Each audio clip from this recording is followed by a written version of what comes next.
C'est Halloween et dans nos... Ah, Roland, c'est vous m'avez fait peur. Ah bah j'arrive, bah oui, j'ai une tête de courge, c'est ça oui. que vous... Ah ouais, non mais pour Halloween, vous êtes déguisé, là, qu'est-ce que c'est que ça?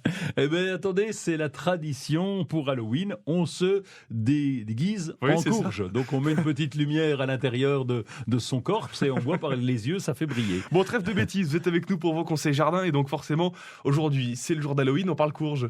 Eh oui, on parle courge et puis de cette tradition qui va avec Halloween, avec les courges, puisque c'était un gars qui s'appelait Jack et qui était un ivrogne reconnu qui a eu des problèmes avec le diable et on l'a appelé Jack à la lanterne parce qu'il allait essayer de se bagarrer contre le diable et c'était à cette période-là pour Halloween. Et qu'est-ce qu'on a fait? Eh bien, on s'est dit, on va essayer de travailler les courges pour les courges, les citrouilles, les butternuts, enfin tout ce que vous voulez, on va les travailler pour justement repousser les mauvais esprits. Et comme on fait, eh bien, on va creuser notre courge de façon à pouvoir mettre une tête dessus, un couvercle, une petite bougie à l'intérieur, et on met ça devant chez soi et ça repousse les mauvais esprits. Bon, Roland, je vous apprends rien des courges, il y en a une tripotée?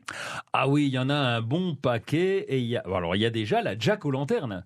Il y en a une qui s'appelle comme ça? Oui, elle s'appelle Jack-o'-lanterne et elle est faite pour ça, c'est une citrouille, donc on va la creuser, mais on peut garder la chair. Alors la chair qui est un peu filandreuse, il n'empêche qu'on peut la garder parce qu'avec on fait des tartes au chocolat qui vont bien avec la fête d'Halloween, on fait des cakes salés, on fait des potages. Bon, je vous dis encore une fois, elle est un peu plus filandreuse qu'une butternut ou autre, mais ça fait rien. On peut utiliser justement pour creuser le potiron rouge vif d'Étampes. Alors lui, autant notre Jack-o'-lanterne était un peu orange, le rouge vif d'Étampes, il est bien rouge et là sa chair est délicieuse et là on peut consommer, on peut le faire en frites, en soupe, en purée. Même frit à la poêle, il est excellent. Et puis il y en a une que j'aime bien dans ce même style, c'est la Jack B. Little. Alors la Jack B. Little, vous voyez un peu là les courges traditionnelles d'Halloween, donc notre potiron, notre Jack-o'-lanterne, la Jack B. Little, c'est la même, mais en tout petit.